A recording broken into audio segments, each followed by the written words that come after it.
आपका स्वागत है मेरे रोशनी सिंह के साथ और आइए देखते हैं प्रमुख खबरें।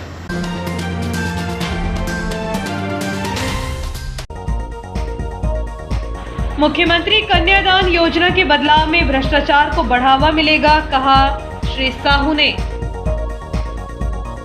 स्वयं की दवाइयों के रैपर इकट्ठा कर दर्ज कराना चाहता है गिनीज वर्ल्ड बुक में नाम। अब तक गैस त्रासदी का दंश झेल रहे बुजुर्ग 38 साल से लगातार चल रहा इलाज। ट्रैक अनुरक्षण अपग्रेडेशन कार्य के चलते समता, छत्तीसगढ़, भगत की कोठी और बीकानेर ट्रेनें 1 महीना रहेंगी रद्द। राजपूत समाज द्वारा 5वें वर्ष में निःशुल्क राजपूत समाज युवक युवती परिचय सम्मेलन की बायोडाटा स्मारिका का हुआ विमोचन।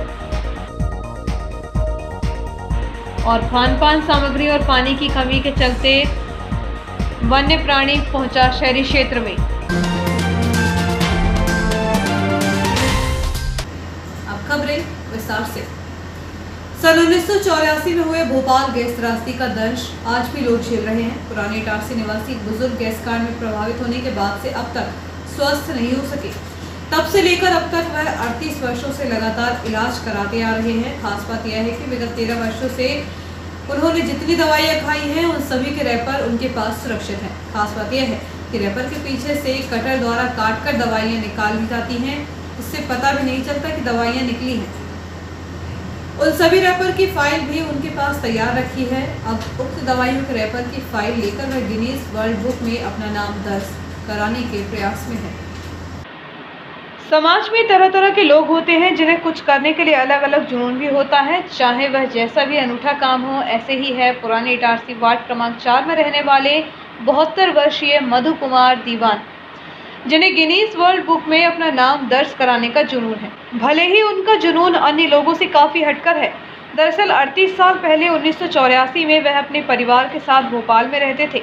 उसी समय गैस कांड हुआ। इस गैस कांड में बड़ी जनहानि होने के साथ ही कई लोग दिव्यांग हो गए, तो कुछ प्रभावितों का इलाज अभी तक जारी है। इन्हीं में से 72 वर्षीय मधुकर दीवान, जो गैस त्रासदी से पीड़ित होने के बाद अब तक स्वस्थ नहीं हो सके। विगत 38 वर्षों से इनका इलाज जारी है। दवाइयों के दम पर ही वह टिके हुए हैं। तब से लेकर अभी तक जीवन रक्षक दवाइयाँ खा रहे हैं। दवाइयों को निरंतर खाते हुए अब वह थक चुके हैं। तकरीबन 13 साल पहले उन्होंने सोचा कि क्यों ना उक्त दवाइयों के रैपर इकट्ठा करके उसकी फाइल बनाई जाए। तभी से वह रैपर से दवाइयां निकालने के बाद खाली रैपर को टेप के माध्यम से फाइल में चिपकाते आ रहे हैं। इस प्रकार अब तक उनके पास स्वयं की खाई हुई दवाइयों के रैपर बड़ी संख्या में उपलब्ध हो चुके हैं। उक्त सभी रैपरों को सुरक्षित रखकर वह गिनीज वर्ल्ड बुक में अपना नाम दर्ज कराने का प्रयास कर रहे हैं। वैसे तो प्रत्येक व्यक्ति रैपर से दवाइयों को बाहर निकालने के लिए आगे से रैपर फाड़ता है, क्योंकि इसी तरह दवाइयों को निकालने का ऑप्शन रहता है। लेकिन उक्त बुजुर्ग दवाइयों को आगे से नहीं निकालता, बल्कि वह पीछे से कटर द्वारा काटकर दवाइयों को निकालता है, ताकि रैपर में लिखा हुआ दवाइयों का नाम और प्रिस्क्रिप्शन न कर सके। इसलिए वह रैपर ऐसे लग रहे हैं जैसे उनसे दवाइयाँ ही नहीं निकाली गई हो। बुजुर्ग मधुकर गैस कांड के असर से बीमार हुए थे, तभी से उनका इलाज चल रहा है। उम्र के अंतिम पड़ाव में पहुंच चुके बुजुर्ग का कहना है कि उन्होंने मुआवजे के लिए काफी प्रयास किए, लेकिन उन्हें मात्र 1 लाख रुपए ही मिला है। इसके बाद शासन द्वारा उन्हें कोई मुआवजा राशि नहीं दी गई है। उनकी बेटी को भी कोई मुआवजा नहीं मिला। इस बात का मलाल उन्हें अभी भी है। इस संबंध में जब बुजुर्ग से बातचीत की गई तो उन्होंने कहा कि मैं चाहता हूँ कि उक्त रैपर इकट्ठा करके गिनीज वर्ल्ड बुक में अपना नाम दर्ज करा पाऊँ। कोर्ट क्लेम में जो मेरे मुआवजा नहीं मिला ठीक से, जो मिलना चाहिए, उसमें इसका वजन पड़ेगा। मैं वकील को करूँगा दूसरे को। मैं वकील साहब उनका पता लगाया था। हरीश सालवी नागपुर वाले हैं, वो जाहिर है लाखों के वकील है। वो एक दिन की फीस उनकी 1 घंटे में लाखों रुपए। मैं साहब आप 70 करोड़ ले लो, मेरे को दिलवाओ 38 साल का क्लेम। आज मेरी रनिंग 72 रनिंग चल रही है, 72 आज भी चल रहा है इलाज। डॉक्टरों को दिखाता हूँ महीना में 1 बार 2 बार, जाए तकलीफ होती ज़्यादा जाता हूँ, दवाई लेता हूँ। मधु कुमार दीवान लेता हूँ। ये दवाइयाँ हैं पल्मोनरी की, मतलब लंग्स की वजह से, मसल्स की वजह से, न्यूरोलॉजी की, और पेट की तकलीफ की वजह से गैस्ट्रोलॉजी की, आँख की तकलीफ की वजह से ऑप्थेल्मोलॉजी की, और दांत की दवाई। जीवन जीने के लिए तो इलाज कराना पड़ेगा। मेरे को गैस कांड में बीमार हुआ था, ये तो गैस का असर हुआ है।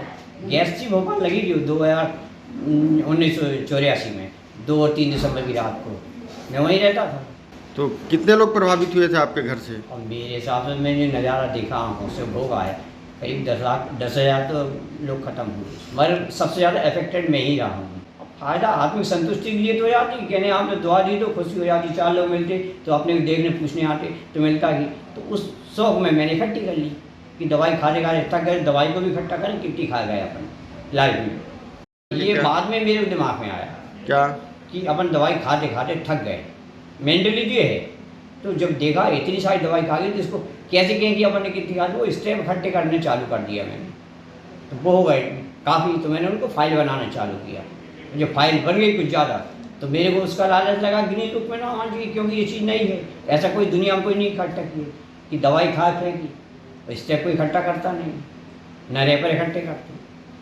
तो 2013 से आज तक कम से कम 5-6 किलो का स्टेप है, और बच्चों ने 13 के पहले के सब डिस्ट्रॉय कर दिए 84 से 13 तक में। नहीं आता मेरे पड़ता ना, सर्दी में मैं पहले रात को 12 बजे नहा लूँ ठंडे पानी से, गर्म लेते ही नहीं था। और आज मैं ठंडा पानी छीलूँ तो करंट लगता है, जैसे पीना ही बंद कर दिया। गर्मी में भी कोरोना हुआ, मैं गर्म पानी पिया करता था भर गर्मी में।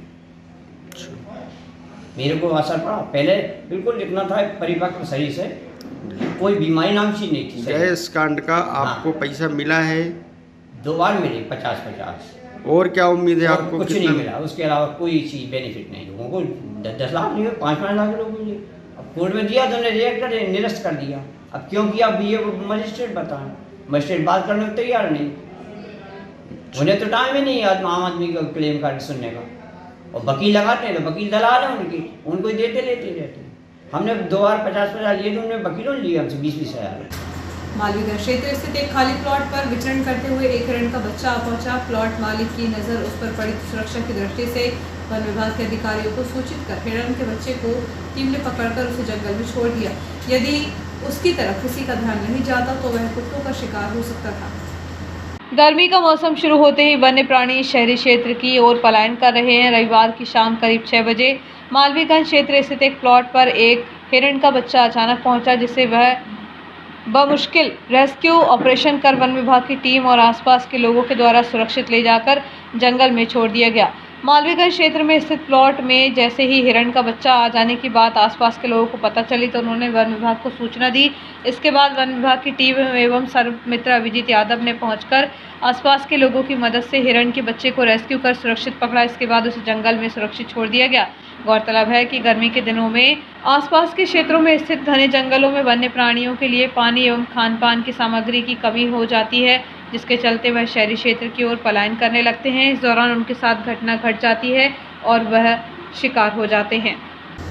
मुख्यमंत्री कन्यादान योजना में 55,000 प्रति जोड़ा व्यय किए जाने के तरीके से बदलाव किए जाने से भ्रष्टाचार को बढ़ावा मिलेगा और समाजसेवी संस्थाएं हतोत्साहित होंगी। उक्त आरोप मध्य प्रदेश दलित साहू सभा के मुख्य सलाहकार रमेश के साहू एडवोकेट ने लगाते हुए मुख्यमंत्री शिवराज सिंह चौहान से मांग की है कि भ्रष्टाचार को बढ़ावा देने वाले अव्यवहारिक बदलाव तत्काल वापस लेकर पूर्ववत व्यवस्था लागू की जाए। श्री साहू ने कहा कि पूर्व में 38,000 रुपये कन्या के खाते में ट्रांसफर किए जाते थे एवं 3,000 प्रति जोड़े के हिसाब से आयोजन करने वाली संस्था को दिए जाते थे। अब उक्त आयोजन नगर निगम और जिला पंचायत के माध्यम से किए जाने तथा कन्या के खाते में राशि के बजाय सामग्री दिए जाने की जो व्यवस्था लागू की जा रही है वह अव्यवहारिक है, क्योंकि अनुपयोगी कम कीमत का ज़्यादा बिल राशि के साथ घटिया सामान जोड़ों को प्राप्त होगा, जिससे शासकीय तंत्र को भ्रष्टाचार का अवसर मिलेगा। श्री साहू ने कहा कि पायल, बिछिया, टीका, मंगलसूत्र के वजन तो बता दिए गए हैं, लेकिन भ्रष्टाचार के लिए खोट का परसेंटेज नहीं बताया। वहीं टीवी, रेडियो, अलमारी, कुर्सी, पलंग, सिलाई मशीन इत्यादि घटिया सामग्री का कीमत की ज़्यादा बिल के साथ खरीदी जाएंगी और खुला भ्रष्टाचार होगा। श्री साहू ने कहा कि सामाजिक संगठन जो कि समाज सेवा के रूप में वर्षों से आदर्श सामूहिक विवाह का आयोजन कर रहे हैं, उनको पृथक कर सरकारी तंत्र को भ्रष्टाचार के लिए आगे लाना गलत निर्णय है, जो तत्काल वापस लिया जाना चाहिए। श्री साहू ने कहा कि अनेकों ऐसे परिवार हैं जिनके घर में रहने की जगह नहीं है, वो डाइनिंग टेबल का क्या करेंगे? जिस कन्या को सिलाई नहीं आती वो सिलाई मशीन का क्या करेगी? इसलिए मध्य प्रदेश सरकार और मुख्यमंत्री पुनर्विचार करें और पूर्ववत व्यवस्था लागू करें। श्री साहू ने कहा कि मुख्यमंत्री कन्यादान योजना में वर-वधू जरूरत के मुताबिक राशि का उपयोग कर सके और सामाजिक संगठन भी समाज सेवा से पृथक न किए जाए, ऐसी व्यवस्था लागू की जानी चाहिए। मध्य प्रदेश सरकार ने मुख्यमंत्री कन्यादान योजना में परिवर्तन किया है। इसमें जो परिवर्तन किया है उससे भ्रष्टाचार को बढ़ावा मिलेगा। परिवर्तन क्या है वो मैं बताना चाहता हूँ। इसमें यह कहा गया है कि अब मुख्यमंत्री कन्यादान योजना जो है वह नगर निगम अथवा जिला पंचायत के माध्यम से संपादित होगी, एक। और दूसरा यह है कि उन्हें कन्या को जो पूर्व में राशि दी जाती थी, पूर्व में ऐसा था कि 38,000 रुपये की राशि दी जाती थी एवं 3,000 रुपये आयोजन करने वाली सामाजिक संस्थाओं को दिए जाते थे। मुख्यमंत्री कन्यादान योजना में जो परिवर्तन किया गया है उसके अनुसार पलंग, मशीन, टीवी एवं 4 चांदी की सामग्री ये दिए जाने का निर्णय लिया गया है। मैं निश्चित रूप से ये कहना चाहता हूँ कि चांदी की सामग्री का वजन तो बता दिया है, किंतु कितने प्रतिशत की कितने खोट की होगी ये नहीं बताया गया है। यहीं से भ्रष्टाचार शुरू होगा।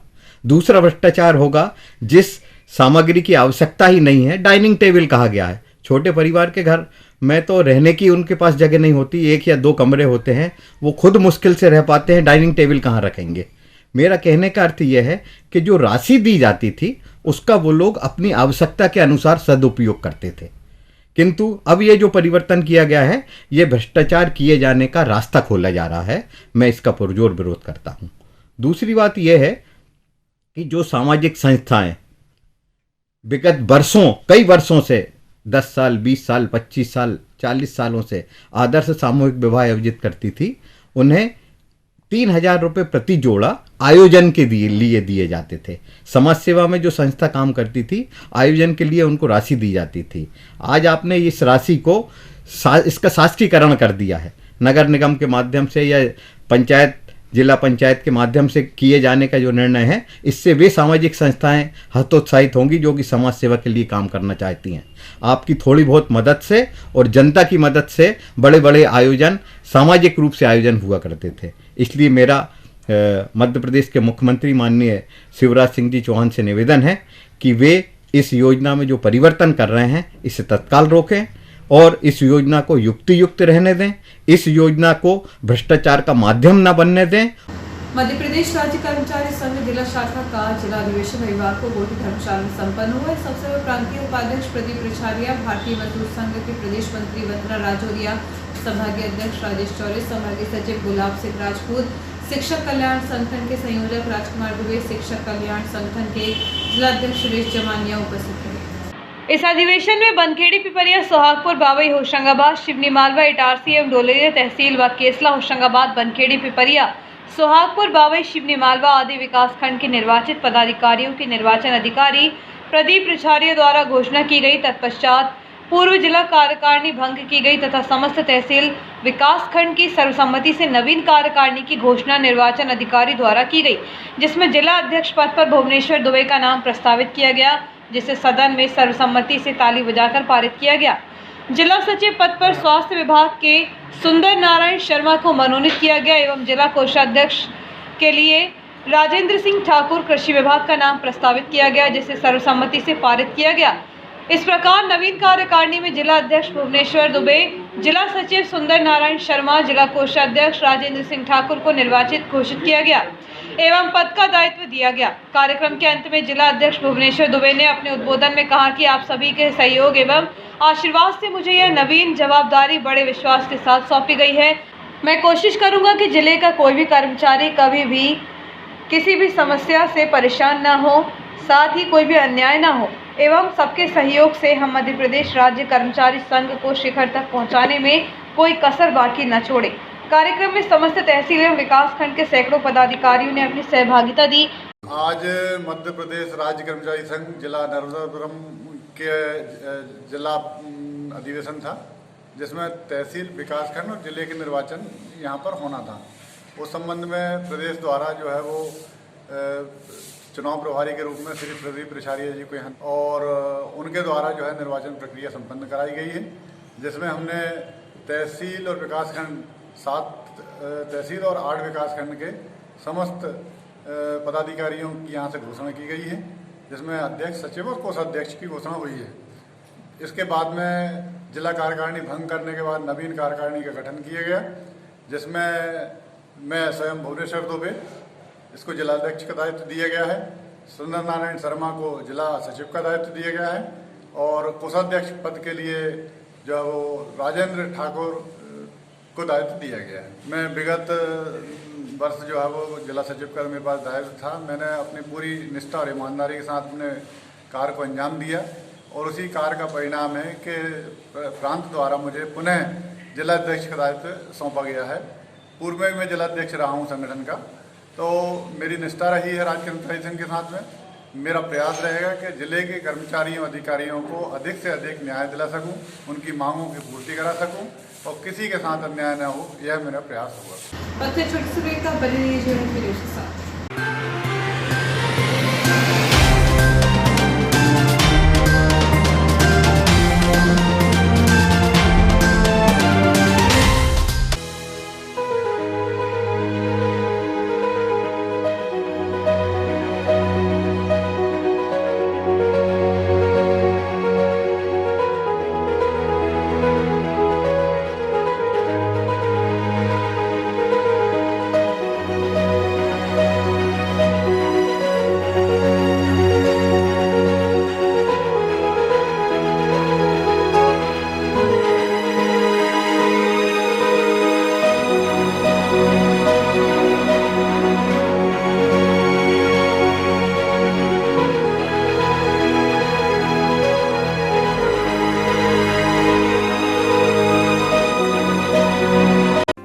हाय, दिस इज सुधा चंद्रन और जब भी मैं डांस करती हूँ तो मेरे दिल के अंदर जो खुशी की लहर दौड़ती है वो काफी है मेरे चेहरे पर, वो चमक बिखेरने के लिए।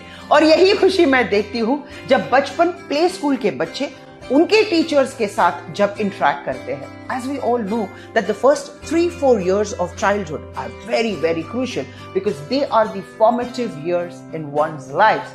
और उसी टाइम पे they need that proper love, care and attention. Thank you so much Bachpan Play School for making this contribution because only then our children will bloom and today's students are our country's future.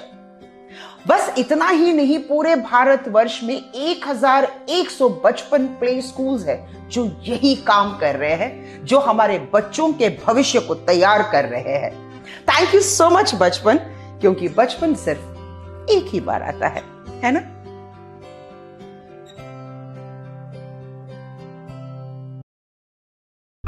MGM School believes that a better tomorrow lies in the young minds of children.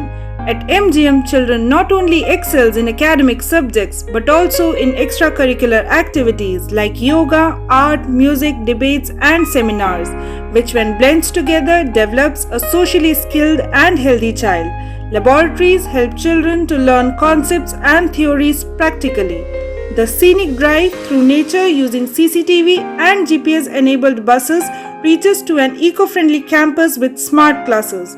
Our skillfully experienced teachers always encourage kids to think independently and nurture their successful future. We welcome you all to become a part of this legacy. Admissions open for classes nursery to class 9th and class 11th. Your future begins here. Explore, engage and empower to get future ready.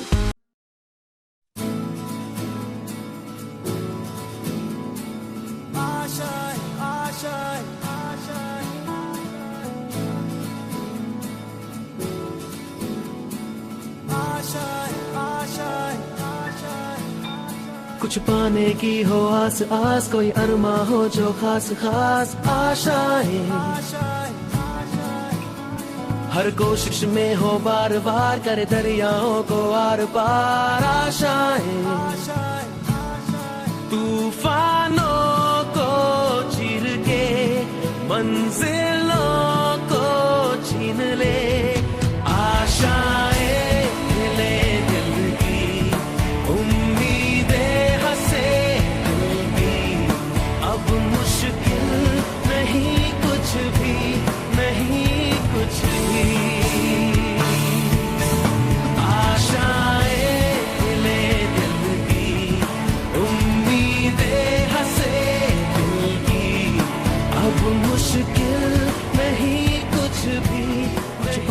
की हो आस आस, कोई अरमा हो जो खास खास आशाएं, हर कोशिश में हो बार बार करे दरियाओं को आर पार आशाएं,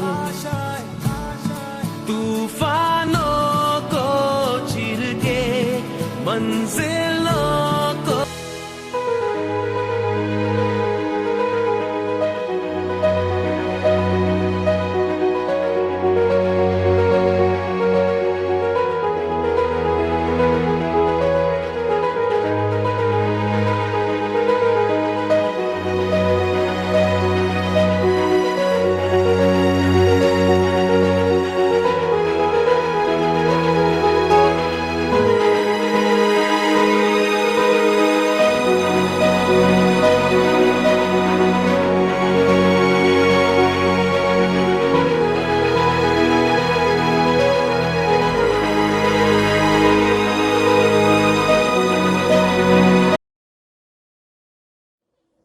जिंदगी में किसी भी रास्ते पर चलने से पहले उस रास्ते की जानकारी और सच्चाई दोनों से वाकिफ होना हमें बहुत जरूरी है।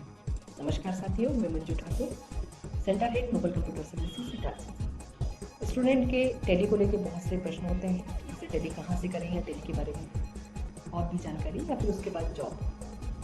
इन्हीं सारे प्रश्नों को लेकर मैं आपके सामने आज आई हूँ। हो सकता है ये आपके भी प्रश्न हो, इसलिए इस वीडियो के अंत तक आप मेरे साथ बने रहिएगा। सबसे पहला प्रश्न होता है कि हम टैली किसी भी सेंटर से करें क्या फ़र्क पड़ता है।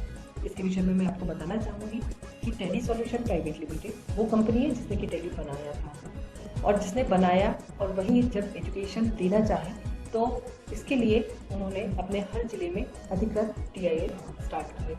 नोबल कंप्यूटर सर्विसेज पिछले 19 वर्षों से करीबन 10,000 स्टूडेंट को टैली सिखाकर एक भरोसेमंद और मनपसंद नाम बना हुआ है। तो जब आपके शहर में अधिकृत टैली सेंटर है तो फिर कहीं आप एजुकेशन लेने और क्यों जाओगे, क्योंकि आप टैली के लिए एकदम नए होते हैं। तो जिस सॉफ्टवेयर पे आप प्रैक्टिस कर रहे होते हैं तो आपको नहीं पता होता है कि असली या नकली है। मैं बात कर रही हूँ लाइसेंस वर्जन या लाइसेंस सॉफ्टवेयर और पायरेटेड सॉफ्टवेयर की। इन दोनों में फीचर्स की बात करूँ तो करीबन 30 से 40% का अंतर होता है, जो कि स्टूडेंट समझ नहीं पाता है। इसके अलावा बहुत से सेंटर ऐसे होते हैं जो कि एजुकेशन वर्जन पर टैली की प्रैक्टिस कराते हैं। इन्हीं दोनों चीज़ों से बचने के लिए आपको अधिकृत सेंटर पर आना चाहिए, जहां पर कि लाइसेंस वर्जन पर इन्वेंट्री और अकाउंटिंग के सारे फीचर्स प्रॉपर वर्क करते हैं, जो कि अब आपको सीखना है। अधिकृत सेंटर से ऑनलाइन एग्जाम पास करने के बाद स्टूडेंट को वेरीफाइबल सर्टिफिकेट मिलता है। इस सर्टिफिकेट को कोई भी टैली एजुकेशन की वेबसाइट पर जाकर सर्टिफिकेट नंबर से वेरीफाई कर सकता है। स्टूडेंट के बारे में सारी इन्फॉर्मेशन उसको मिल जाएगी। इसके अलावा सर्टिफिकेट की यदि वैल्यू बोलूँ तो इंडिया में सभी जगह एक जैसी होती है।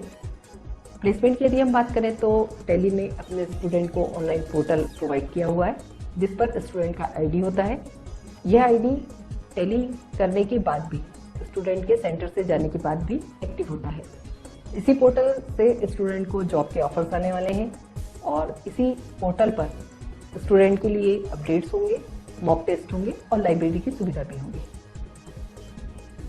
इंडस्ट्री प्रिफर्ड करिकुलम, ये पहचान है अधिकृत सेंटर की, जिसके अंतर्गत कंटेंट या बुक बोले और वर्कबुक स्टूडेंट को देते हैं।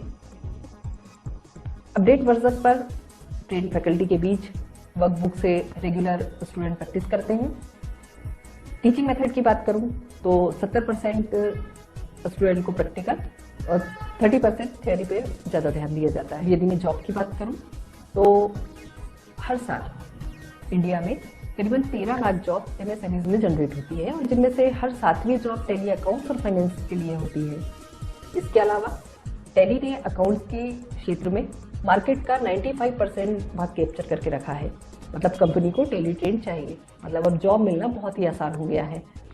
कोर्स के बारे में यदि मैं बात करूंगी तो हर अधिकृत सेंटर पर बेसिक से लेकर एडवांस तक के सारे कोर्स अवेलेबल होते हैं, जिनमें कॉमर्स के स्टूडेंट के साथ साथ अन्य संकाय के स्टूडेंट बहुत आसानी से टैली सीख सकते हैं, क्योंकि वर्कबुक आपके सामने है, ट्रेंड फैकल्टी आपके पास है।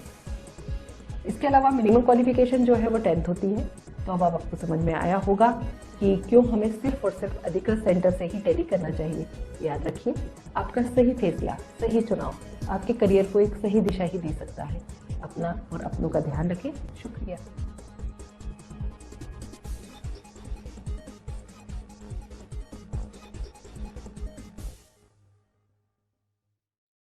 आपका विश्वसनीय चंचल ज्वेलर्स अब नए शोरूम में गोल्ड प्लेटेड आभूषणों एवं नए डायमंड ज्वेलरी के साथ 1 ग्राम और 2 ग्राम वाली सोने की 4 चूड़ियां एवं कंगन, 1 ग्राम और 2 ग्राम वाला सोने का मंगलसूत्र, हार, करदौना, चैन, झुमके, बाजूबंद और सभी प्रकार के गहने, डायमंड सेट एवं एंटिक ज्वेलरी और फैंसी ज्वेलरी का अनुपम संग्रह।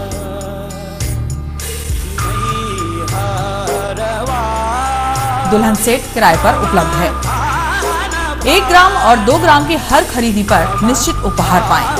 1 ग्राम ज्वेलरी मात्र 2000 रुपए में, 2 ग्राम ज्वेलरी मात्र 4000 रुपए में, 3 ग्राम ज्वेलरी मात्र 6000 रुपए में, 4 ग्राम ज्वेलरी 8000 रुपए में, 5 ग्राम ज्वेलरी मात्र 10,000 रुपए में। हमारा नवीन पता है चंचल jewellers, Guru Nanak complex, Bharat talkies road, Itarsi. Mobile 09893054377। अब साधारण पानी और आम वाटर फिल्टर से अपने स्वास्थ्य को खतरे में न डालें। फ्रेस्को इंट्रोड्यूस करते हैं लेटेस्ट टेक्नोलॉजी पर आधारित क्लीन, क्लियर और pure water solution RO, reverse osmosis water treatment system, साधारण और यूवी वाटर प्यूरिफायर केवल पानी को पार्टली ही क्लीन कर पाते हैं, जबकि आरओ रिवर्स ऑस्मोसिस एक जटिल बायोलॉजी प्रक्रिया है जो देती है clean and safe drinking water, जो हैवी सॉल्ट और हानिकारक मिनरल्स को दूर कर पानी का स्वाद बढ़ाते हैं। हाई ब्लड प्रेशर, किडनी में स्टोन, डाइजेशन और गैस्ट्रिक प्रॉब्लम को दूर रखती है। बोरवेल के पानी और साधारण जल प्रदाय के पानी को प्रोसेस कर प्योर क्वालिटी ड्रिंकिंग वाटर बनाती है। इनमें किसी तरह का कोई केमिकल उपयोग नहीं होता। तो अब जल ही जीवन नहीं बल्कि प्योर क्लीन वाटर है तो जीवन है। अधिक जानकारी के लिए संपर्क करें Rajat Mishra, centre point sales, authorised service centre, 9 convent school road, near HP gas agency, Itarsi. 07572404747।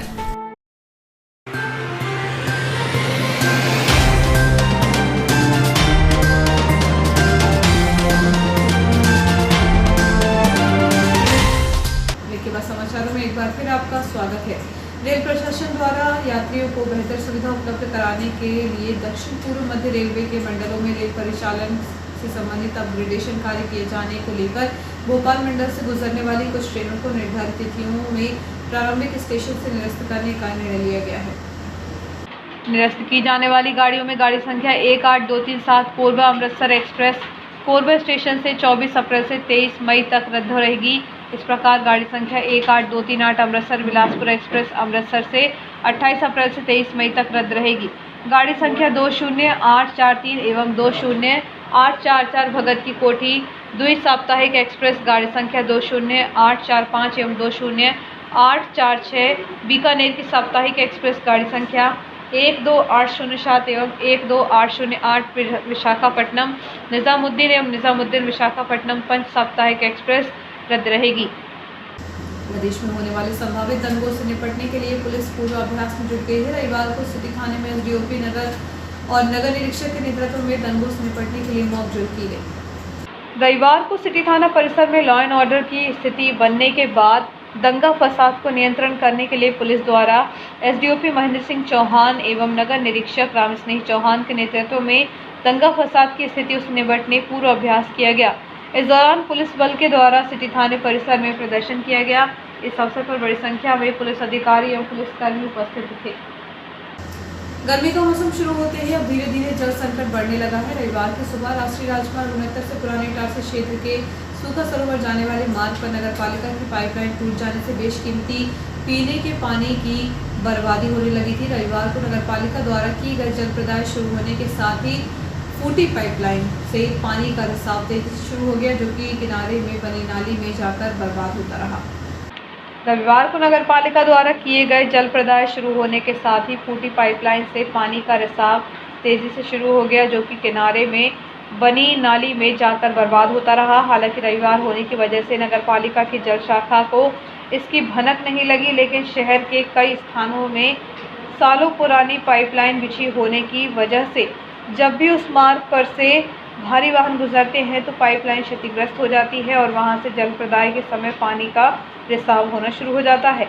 गर्मी के मौसम में विभिन्न क्षेत्रों में जल शाखा की टीम भेजकर टूटी पाइपलाइन के रिसाव को समय रहते रोकना होगा, जिससे बेशकीमती पानी की बर्बादी न हो सके।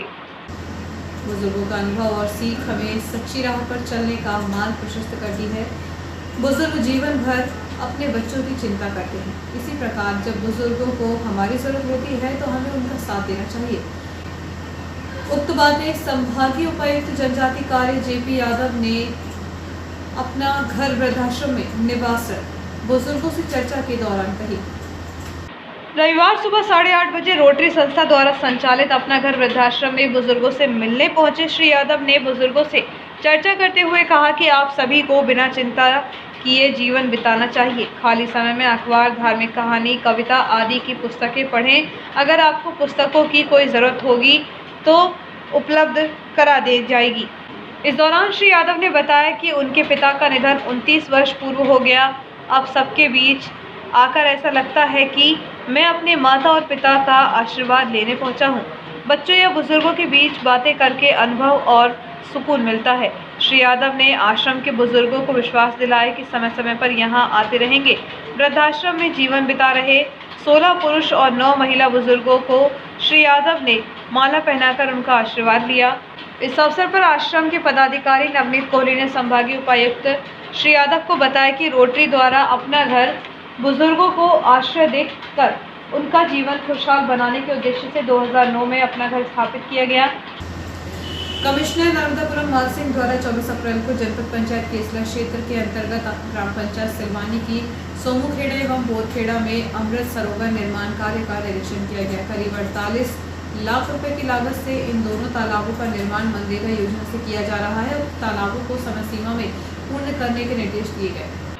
उक्त तालाबों को समय सीमा में पूर्ण करने के निर्देश दिए गए हैं। निर्माण कार्यों के निरीक्षण उपरांत संभाग आयुक्त द्वारा ग्राम पंचायत चौकीपुरा में ग्रामीणों के साथ राष्ट्रीय पंचायत दिवस 2022 के उपलक्ष्य में प्रधानमंत्री नरेंद्र मोदी के संबोधन का लाइव कार्यक्रम देखा एवं उपस्थित ग्रामीणजनों से चर्चा की गई। इस दौरान मुख्य कार्यपालन अधिकारी जिला पंचायत मनोज सरेयाम, मुख्य कार्यपालन अधिकारी जनपद पंचायत केसला वंदना केथल, उपयंत्री जनपद पंचायत सचिव एवं ग्राम रोजगार सहायक उपस्थित थे। राजपूत समाज द्वारा 5वें वर्ष में निःशुल्क राजपूत समाज का युवक युवती परिचय सम्मेलन की बायोडाटा स्मारिका निःशुल्क चयनिका 2022 का राजपूत समाज के वरिष्ठ समाजजनों द्वारा विमोचन किया गया। समिति के सचिव संजय सिंह राजपूत ने बताया कि समिति सन 2017 से निरंतर राजपूत समाज के विवाह योग्य युवक युवतियों का प्रत्यक्ष रूप से भव्य सम्मेलन समारोह का आयोजन इटारसी में करती रही है तथा जिसमें रंगीन पारणी पुस्तिका परिणय चयनिका का प्रकाशन भी लगातार किया जाता रहा है। कोरोना के चलते आयोजन नहीं हुआ। समारोह पत्रिका के माध्यम से अभी तक बहुत से युवक युवतियों का रिश्ता तय हो चुका है, विवाह संपन्न हो चुके हैं। कोरोना काल में हम सब ने अपने किसी न किसी प्रियजन को खोया है। इसी को देखते हुए इस वर्ष 2022 में समारोह प्रत्यक्ष रूप से न करके केवल युवक युवतियों के बायोडाटा निःशुल्क प्रकाशन किया गया है। प्रकाशित बायोडाटा स्मारिका सभी पंजीकृत प्रत्याशियों के घर के पते पर डाक व पोस्ट द्वारा भेजी जाएगी। इस निःशुल्क स्मारिका के माध्यम से समाजजनों के समय व खर्च की बचत होगी। साथ ही प्रत्याशियों को मनचाहा योग्य जीवन साथी घर बैठे ही चुनने का अवसर मिलेगा। इस स्मारिका के विमोचन में राजपूत समाज के वरिष्ठ समाजजनों ने अपने विचार व्यक्त किए। कृषि विभाग से सेवानिवृत्त वरिष्ठ जिला कृषि अधिकारी कमल सिंह राठौर ने कहा कि विवाह के लिए योग्य जीवन साथी का चयन आज एक चुनौती है। आगामी कुछ माह विवाह के हैं और ऐसे में विभिन्न प्रदेशों के विभिन्न बायोडाटा का संकलन हर एक प्रत्याशी के लिए उपयोगी साबित होगा। बायोडाटा स्मारिका प्रिंट कॉपी और PDF कॉपी दोनों की उपयोगिता में बहुत अंतर है। अनेक पेरेंट्स और परिवार के विभिन्न सदस्यों के बीच आपसी परामर्श के लिए प्रिंट कॉपी का अपना महत्व है।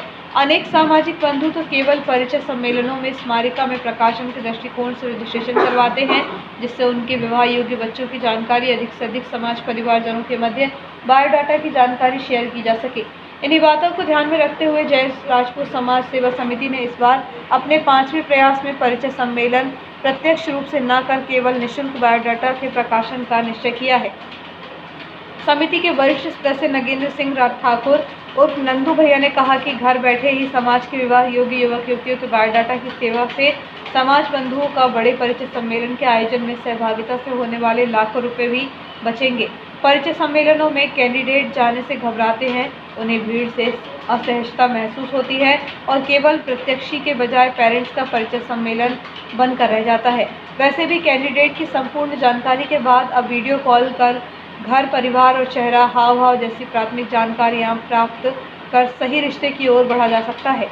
सेवानिवृत्त शिक्षक वीरेंद्र सिंह तोमर ने कहा कि एक परिचय सम्मेलन को अटेंड करने का समय और खर्च दोनों की लागत कम से कम स्थिति में 2 से 3 हज़ार से अधिक ही होती है। ऐसी दशा में निःशुल्क बायोडाटा स्मारिका परिणय चयनिका 2022 समाज के सभी बंधुजनों हेतु अधिक से अधिक उपयोगी साबित होगी।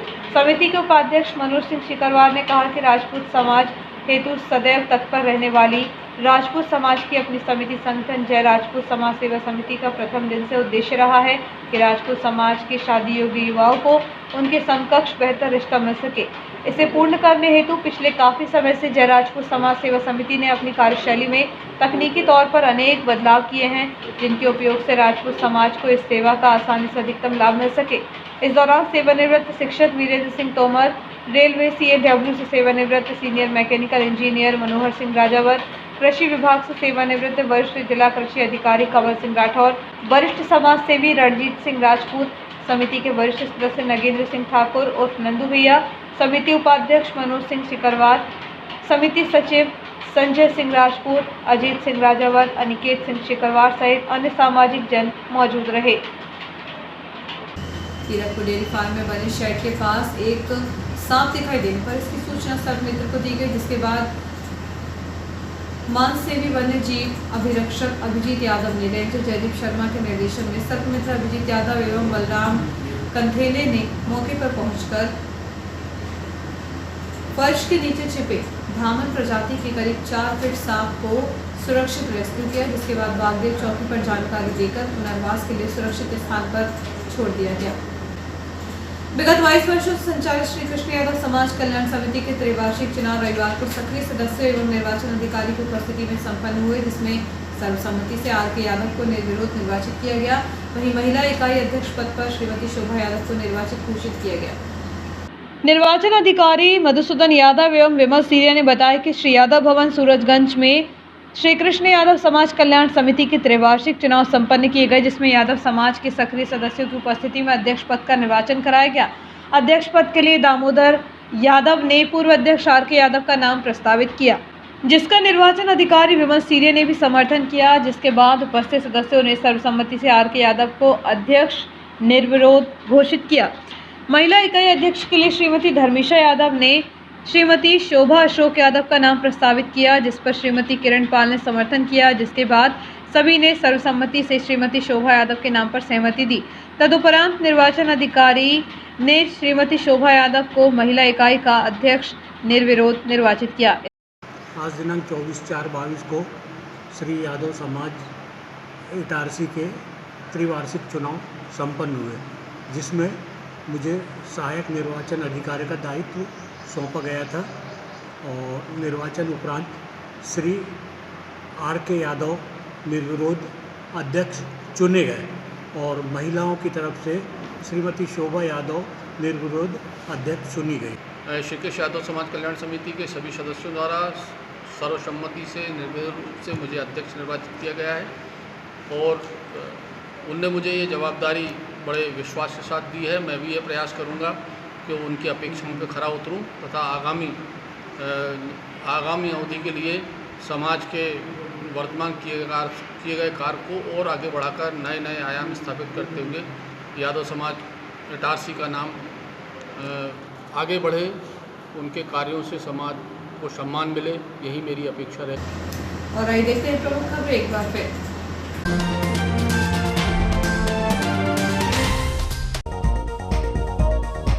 मुख्यमंत्री कन्यादान योजना के बदलाव में भ्रष्टाचार को बढ़ावा मिलेगा, कहा श्री साहू ने।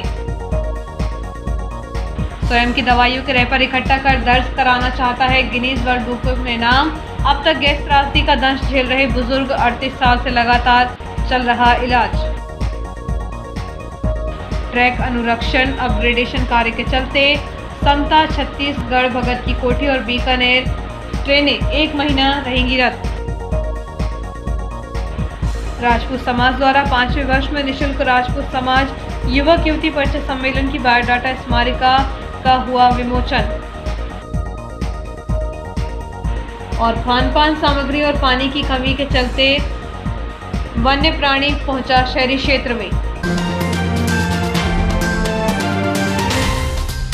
बुलेटिन में इतना ही। आगे दीजिए, नमस्कार।